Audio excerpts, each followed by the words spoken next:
2030. Saudi Arabia, the public investment fund. It's a There's big a lot of vision. excitement This around transformational NEOM specifically. change. Every aspect of the kingdom, economic, social, cultural, The religious. 2030. The 2030. This is the 2030. Yalla, yalla, yalla, yalla. This is the 2030 episode 53. Dr. Hanaa joining from Oman. Hello. How are things? Things are good. I'm in Muscat, which is incredible. I am very happy to be here. I've never been to Oman before, which is so weird considering I live very close, but it's been great. Neither have I. I really want to go. Are you doing cool stuff or is it like only work stuff? It is only work stuff, and that is a shame. The coolest thing I did was this afternoon, I went on a tour of the Royal Opera House, which was actually very cool. It's one of the newest opera houses in the world, so it's quite modern, and it has incredible kind of tech-enabled rigs and stages that move and whatever. So they can do some really great kind of productions there, but it's also a traditional, I think the way she described it was a receiving opera house. So they have a lot of operas come and perform here and people attend. And the Royal Omani Orchestra will perform at the Royal Opera House, but they don't really have like Omani operas per se. I think there are very few, if any, Arabic operas other than the one that Saudi recently put on, which was Zerqa al-Yamama last year or 2 years ago now, by the Ministry of Culture. But anyways, that was probably the highlight of the cultural scene. Everything else has been work, but it's still just like such a hospitable, beautiful country, and everybody's so friendly. And so this is the first, inshallah, of many trips. Inshallah. I have to ask, how's the weather there? So actually, like, funny you ask that. There was a heat wave the past couple of days, and so it was quite warm, balmy, you might say, even. But it's cooled down a little bit. So it was like kind of 48 the other day, and now it's more like 38. Kind of It's hot. 48. Yeah. Yeah, That's pretty it was a little hot. warm. It was Yeah. hot. Oh, well, It I'm was sorry hot. to hear that. I don't even have the How's the weather where you are, Lucien? Where It's are you in the world at the amazing. moment? I am in St. Michael's, Maryland, at my farm, looking out the window right now. It is absolutely beautiful. May is the most beautiful month, May and September. And it's just like, I don't know it's like 20 degrees, maybe. I don't know how it is in Celsius. That's just a guess. I just still have no idea how Celsius works. It's 70 degrees today. Beautiful, sunny, puffy white clouds. Everything is green. I just wanted to rub it in your face a little bit. That's why I asked you that question. But fine. It's amazing. However, I will be when you're listening to this, if you listen to it when it comes out, I will be wheels up to Saudi tomorrow, Friday.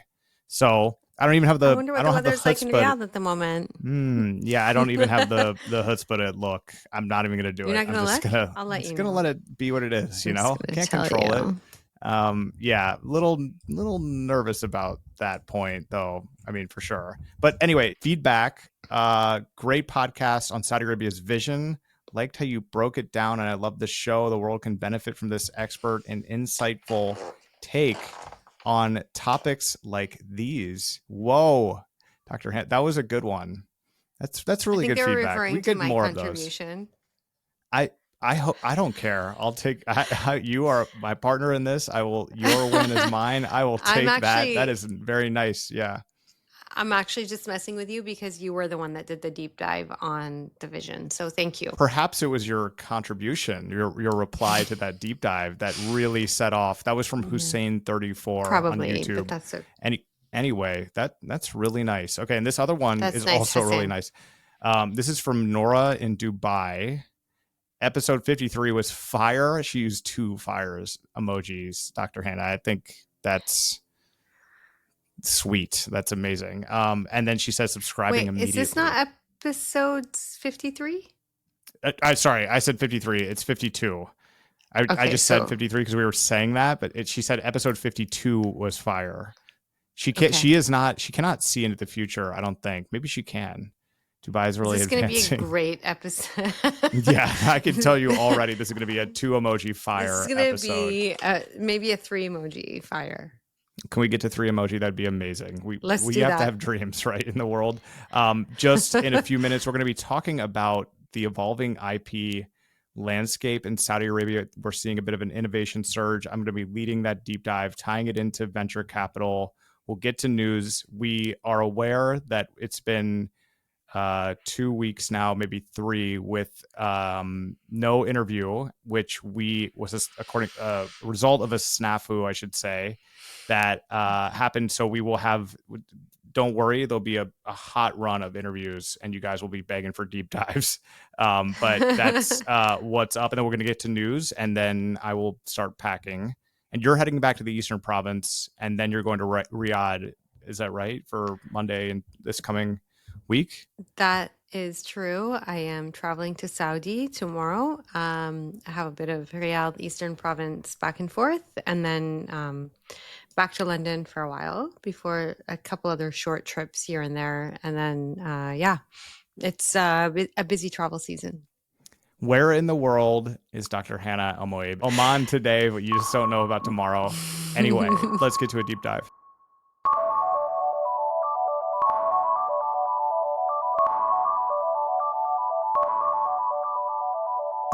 Deep dive, Dr. Hanaa. I think we're seeing a bit of an innovation surge in Saudi Arabia, and that's at least according to one metric, and it's quite an important metric. I wanted to look at this a little bit, talk with you about it, connect it to the world of VC and what's going on in innovation and entrepreneurship in Saudi Arabia, a topic that we regularly cover on this podcast. Hussein Attar was our most recent guest on this, but Saudi Arabia recorded a 13% increase in patent filings in 2024, reaching 8,029 new filings. That is a lot. That's a significant increase. Definitely one of those good news stories that could fly under the radar, but this will have a big impact. The increase spans universities, research centers, and private enterprises. And there are really 3 things that are driving this increase, I think. One, you have sort of government-backed initiatives like CAST, the King Abdullah City for Science and Technology. They played a central role. You just sort of have a new enthusiasm and vigor for innovation in Saudi Arabia. You can feel it and see it when you're on the ground there. You also have incentives for academic institutions and startups, which are encouraging innovation to take place locally for patents and for really anything that's related to innovation being done locally in Saudi Arabia. And of course, you have legal reforms in Saudi Arabia. This is massive, maybe the most important. They've streamlined the patent application process through the Saudi Authority for Intellectual Property. IP, when it came to U.S.-Saudi relations, was always a major sticking point for companies pre-Vision. Can tell you that out of personal experience looking at it. Sectors leading in filings include clean energy, fintech, biotech, and AI, which is a huge, huge focus for the kingdom, to the tune of, I think, like $200 billion. Those are all areas targeted for rapid development under national strategies. So I think, look, this is significant. It's real results from Saudi Arabia's growing investment in R&D, and also on the legal side, as I mentioned, intellectual property protection. And it signals a maturing innovation ecosystem. You know, as Saudi Arabia does this transition from, a resource dependent economy to a knowledge based one, I think this is emblematic of that really going into overdrive. And so they've got to keep it up. Officials say the figures position the kingdom among the region's top IP producers now are a sign of rising confidence in local innovation. And I think we just need to see more of this. I think we can expect continued support for IP generation through global IP partnerships, startup incubation, things like that, university-led research commercialization. That's a huge part of this. And so in tandem, what we know for sure that's happening in Saudi Arabia is the strength of the universities is really starting to soar. KAUST is not a university, but KAUST and King Saud, Prince Sultan, King Fahd. I mean, all these universities, Princess Nora, these universities are critical for innovation and then ultimately the creation of patents. In the United States, of course, you have Stanford, Berkeley, all kind of in one little cluster, and then Boston and New York. So that you want to see that. This is also like down the road, eventually. It must. This will impact the economy. And I kind of want to tie it into, excuse me, that my area of professional focus, which is VC. It's worth taking this news in the context of what's happening in this space. I mean, innovation, patents, these things form the backbone of companies, and often very profitable companies, especially in the United States and elsewhere in the world. So in the first quarter of 2025, we've talked about this, Dr. Hanaa, on the show, but Saudi Arabia's VC ecosystem really saw a nice bump, securing $391 million across 54 deals. That's a 53% year-on-year increase. And that also captures 58% of all MENA venture funding.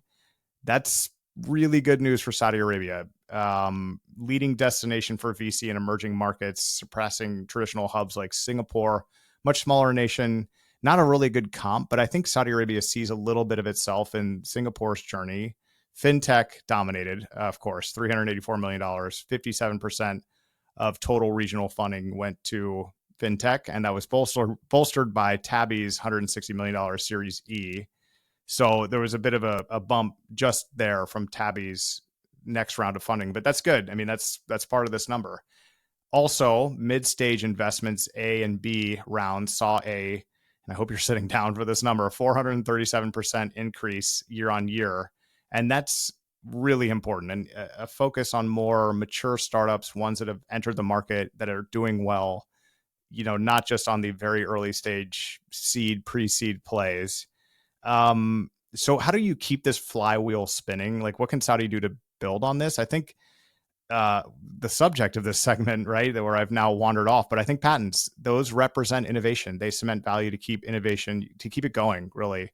I think you can also make a case for expanded sovereign participation from PIF and Sanabel and Jada Fund of Funds. I mean, what SVC has done in this ecosystem, I mean, is amazing. So like, you got to keep that going, but you want to have that role kind of evolve a little bit from anchor investor to catalyst. And again, we're now seeing that. So that's all good. I think this is just worth mentioning because it's a hard figure that ties Saudi innovation into something very real and something very valuable. Not all of those patents are enormously valuable, of course, but they're sort of the product of that culture of innovation that is now developing in the kingdom. I think it's cool. It's cool to look at this a little bit. Congrats to the 8,000 people that got granted patents in Saudi Arabia. Just cool. I'd love for you to weigh in now, Dr. Hanaa. Yeah, I mean, I think it's really important to highlight this. I think patents are definitely one way to measure what's happening in the innovation space. I definitely think that we sometimes conflate innovation with technology alone. And I think that, yes, while that's a great space to look at when we're thinking about innovation, I think that innovation is a skill beyond just what's happening within the tech sector. But if we want to focus on kind of my area of expertise and think about innovation in education and what's happening in that space, I mean, we talk a lot about the kind of science sector and STEM education when I'm thinking about kind of how young people are really encouraged to think in new innovative ways to solve future problems with things like Mohiba and the competitions that they're participating in, which I think are actually happening in the next couple of weeks, if not right now.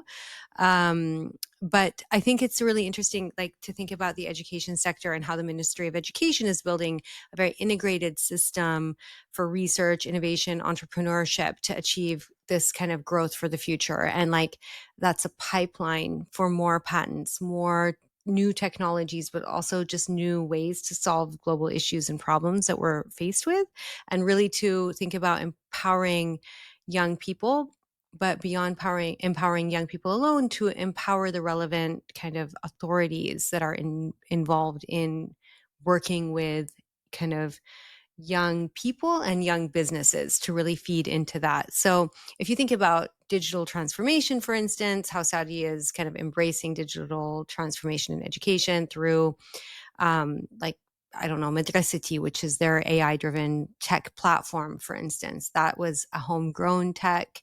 It really helped with kind of getting people online, young people online during COVID. It was a huge part of the solution to a big challenge that the world was faced with. And it was a solution that was homegrown, developed by scientists in Saudi Arabia. Another one could be thinking about AI-focused institutions. So thinking about the Prince Mohammed bin Salman College for Cybersecurity, Artificial Intelligence, and Advanced Technologies. That kind of college collaborates with global entities like Stanford and Carnegie Mellon. And the King Fahd University of Petroleum and Minerals offers programs in AI, robotics, renewable energy. So there's definitely this awareness of the importance of increasing the number of patents, let's say, because they know that this is really fueling kind of the tech that's going to drive the future. So I think there's a lot of global collaboration. There's a lot of engagement. There are interesting things that are happening, and more young people are continuing to engage in education opportunities. And more people are encouraged to start new companies that are in this space. So I think there's a lot going on, and there's definitely support sort of earlier in the phase of this kind of journey toward patents for young people. Yeah, and I think there's a few other, those are all great points. I think you can also, there are sort of policy steps that can be made from authorities that can accelerate this. I mean, I think if you really put into place like what NIDLib's doing, which is, trying to link R&D to startups through IP commercialization programs, those kind of things really work. They work everywhere, but they just need to be sort of executed with, first of all, patience. It's really hard to stand those things up from nothing, but also with vision. I mean, like having a long-term sort of vision for what that looks like and what success looks like there. I think also you can make it easier probably for Saudi Arabia to be more of a destination for the innovators around the world. I'm hearing about a lot that are moving there, that are interested in the market and getting into the market, but making visas and making residency permits and stuff easier for them so that there's no friction. They don't have to have an AUM or sort of bring a startup in. They can start to innovate, because if they do that and they're innovating locally, then that's where you're going to get the patent filings from, within the regime in Saudi Arabia. I think that we also talked about in the last show about FDI. And a key way to get FDI in here is to have viable patents, and then the money will come. The money will come from foreign investors. They'll say, we need to scoop this patent up and put it into the big old patent room we have if you're an MNC. And I think that kind of foreign investment isn't not an easy thing to achieve, but it is an easy way to make money if you have a lot of good IP that is being produced locally. Anyway, all of those things, but this is just like all the things we talk about, we're on the journey and the trend is right. Keep it going. Yeah. I think it's really important also to think about IP that is not necessarily, again, it's not necessarily tech IP, but I think that if you look at a country and you think they're really forward thinking, because they're looking at, for instance, heritage preservation. And that is really important, because there's a sense of belonging and identity that is cultivated through that.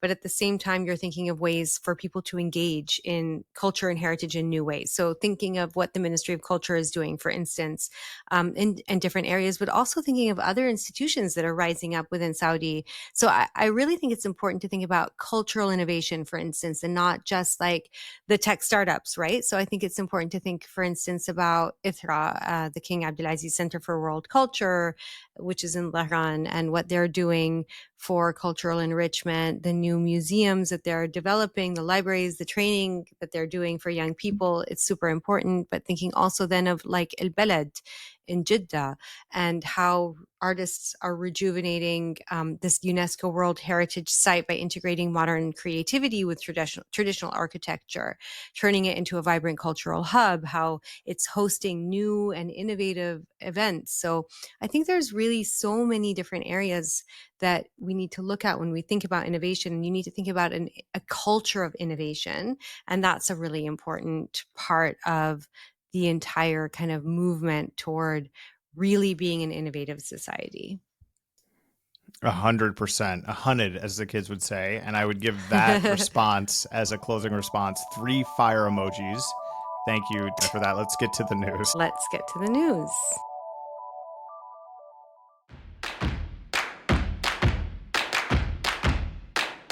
President Donald Trump stirred diplomatic waves by saying he'll, quote, personally decide on the name of the Persian Gulf during his upcoming Middle East trip with a 2025 headline. That is, a nod to the long-standing Gulf Arab objections to the term. Of course, they would like to have it named Arabian Gulf versus Persian Gulf. That debate is symbolic but politically charged, of course, touching on national identity, colonial legacies, of course. Maybe that should be the first one, and power dynamics. The body of water sits between Iran and the Arabian Gulf, so I get it. Sort of like the Gulf of Mexico sits between or underneath the United States of America and next to Mexico. So we're this is so funny. Gulf states like Saudi Arabia and the UAE, of course, prefer Arabian Gulf. Iran insists on Persian Gulf, which is what the U.S. has called it until May 8th. As of now, May 8th, 2025. That's what the U.S. has called it. Trump's remark was made during an interview on his foreign policy stance ahead of a visit to the Kingdom of Saudi Arabia. Saudi and Emirati social media exploded with support, and Iranian media was not quite as excited, calling it provocative. Anyway, I will say emblematic of the two times. things. Right. I'll just say two things. First, I will say that as a Saudi that grew up learning history and geography in Saudi Arabia, it was definitely always called the Arabian Gulf. And then when I went to university in the US, people would say it's called the Persian Gulf. And I'm like, oh, that's contested.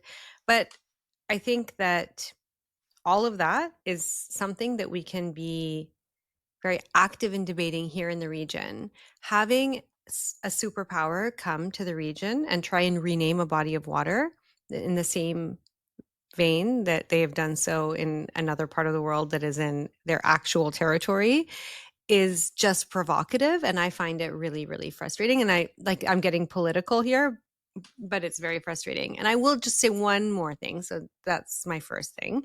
The second thing is it has actually been called multiple things. So it's also been called the Gulf of Basra, which apparently in Turkey they still use that. So it's not maybe a neutral name isn't a bad idea. I think that considering that Saudi Arabia and Iran are on the mend at the moment, coming and stirring up some tensions about what to call the Gulf is probably not a great idea. But that's my 2 cents on this. Who made him the authority on nomenclature when it comes to bodies of water and different geography? I mean, these are wedge issues in the U.S. They're meant to get you distracted and focus on something that's not really a issue, a bread and butter, kitchen table issue. It's something that really doesn't matter. I agree with you. These things are identity, belonging. They matter, and they cause unnecessary divisions at a time when we're trying to build bonds in this region. And so I'm very frustrated by it. So what should I call it?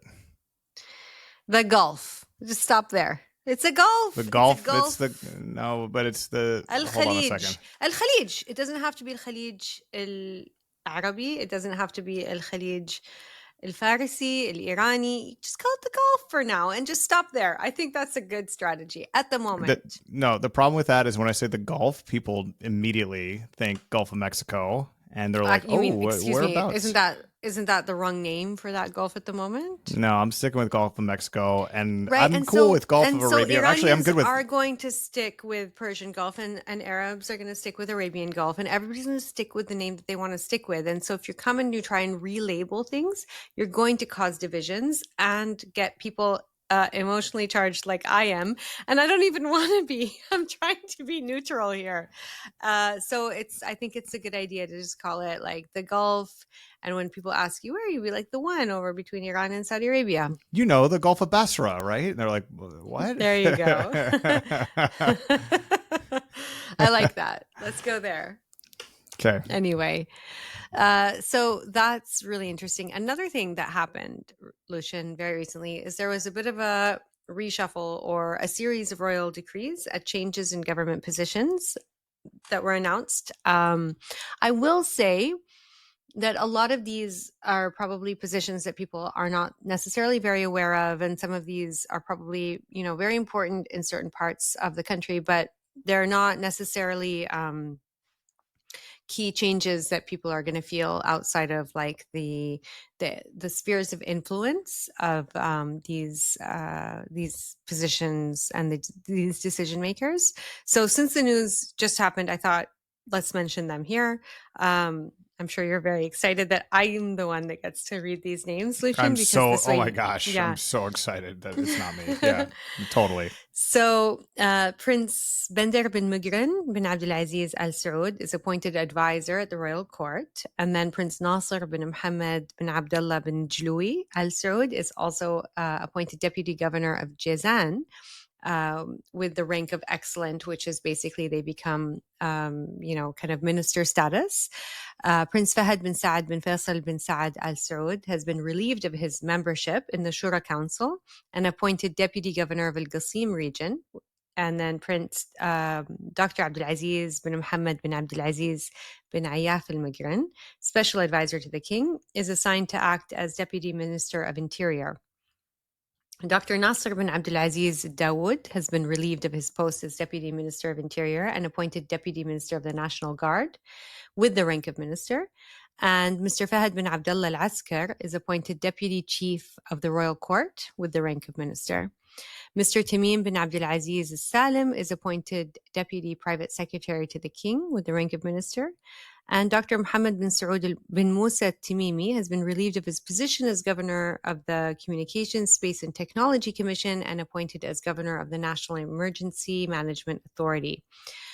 And my favorite of these announcements is that Dr. Inas bint Salman bin Mohammed Al-Isa is appointed Deputy Minister of Education with the rank of Excellent. So, and my favorite of these appointments is Dr. Inas bint Sulaiman Al-Isa is now appointed as the Deputy Minister of Education, which is super exciting because there previously was a Deputy Minister of Education who was a woman, and now we have another one.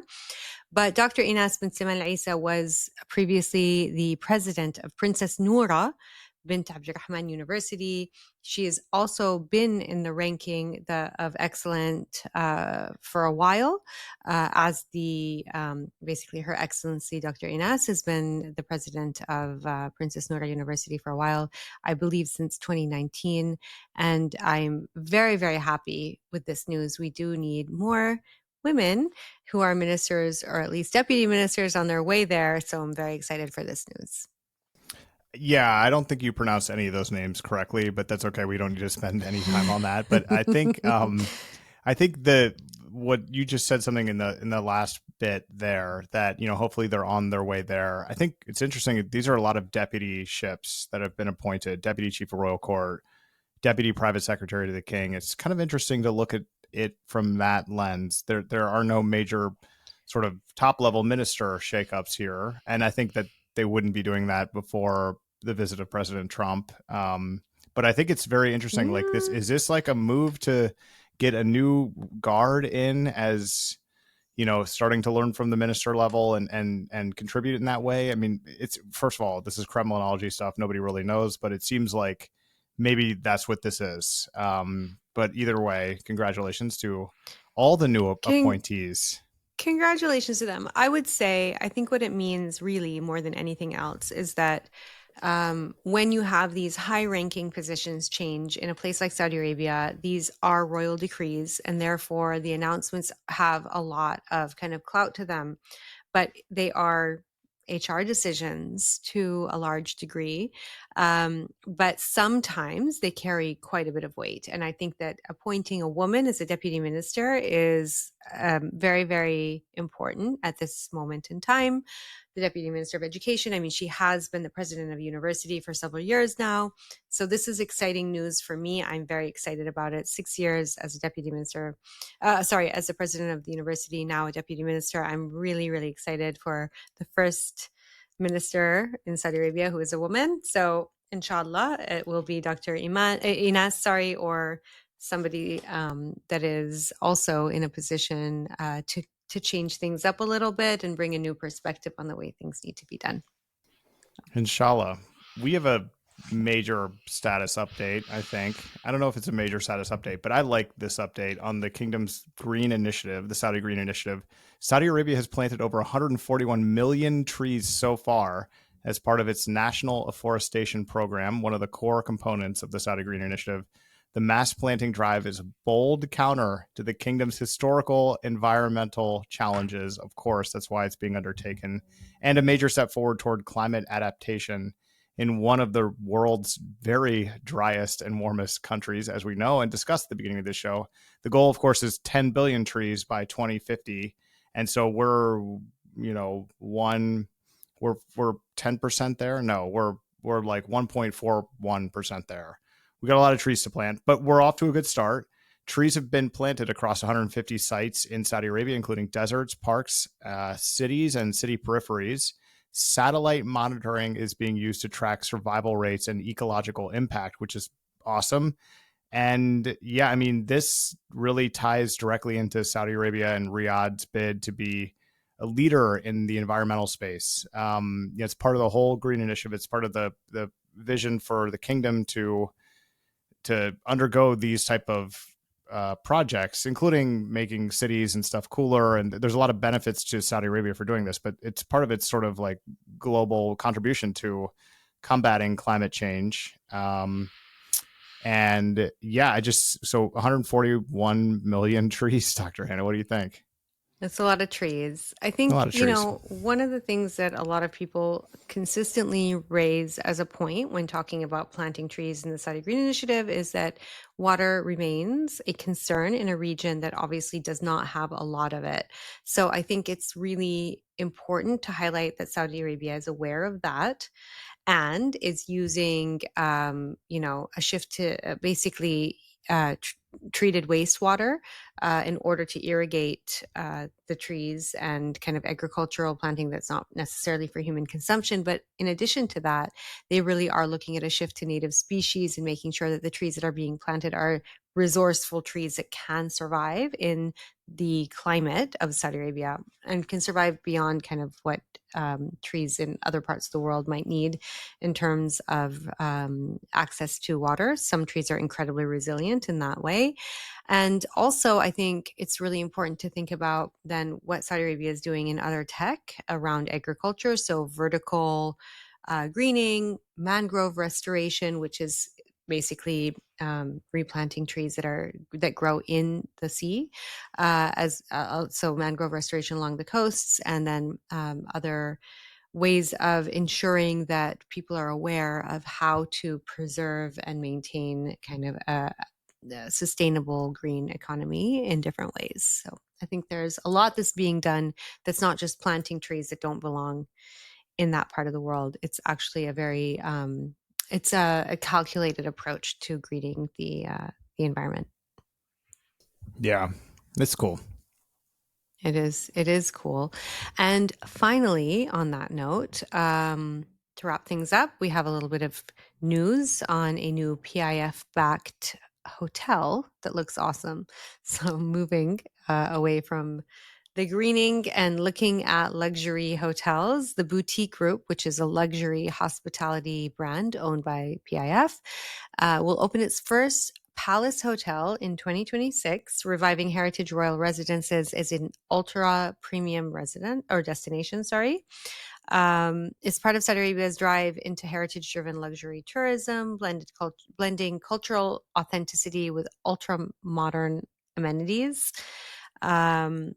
So Boutique Group is focused on converting historic palaces into luxury hotels, which I think is a very cool thing to do because you get a very authentic stay that way. It plans to open its first property, the Red Palace in Riyadh, in early 2026, with additional openings scheduled through 2030, according to Skift. The kingdom's Crown Prince launched Boutique Group in 2022.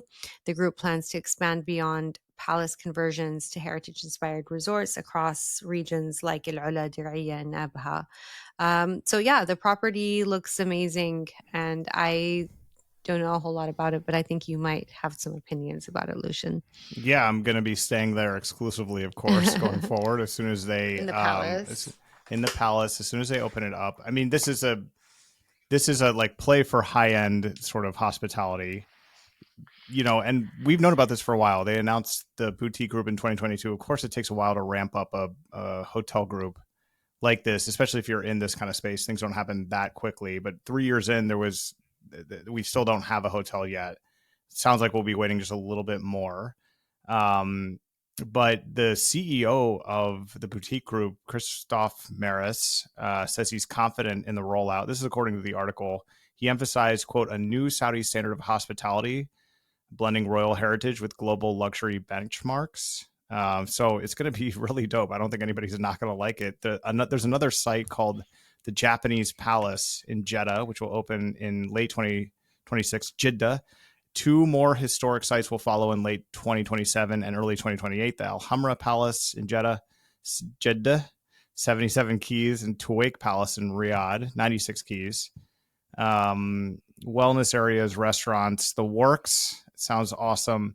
These 4 properties together make up phase 1 of the boutique group's plan. So there you go. The CEO said this quote, which is cool. He said, the shareholders are expecting a level above Mandarin Oriental, potentially in the range of Cheval Blanc, Oman, that sort of bracket. This is a direct quote.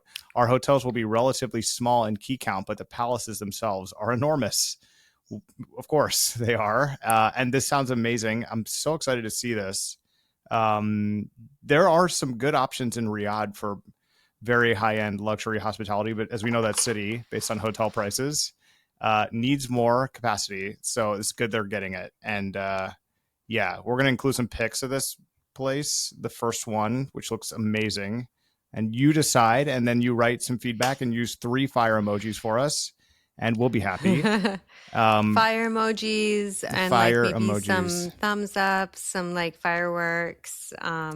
Tossing 100, we're good. Yeah. Yeah. Dr. Hanaa, thank you for this. Safe travels to you. I'll see Thanks, you Lucien. soon. You too. Yeah. Ciao. Take care. Bye.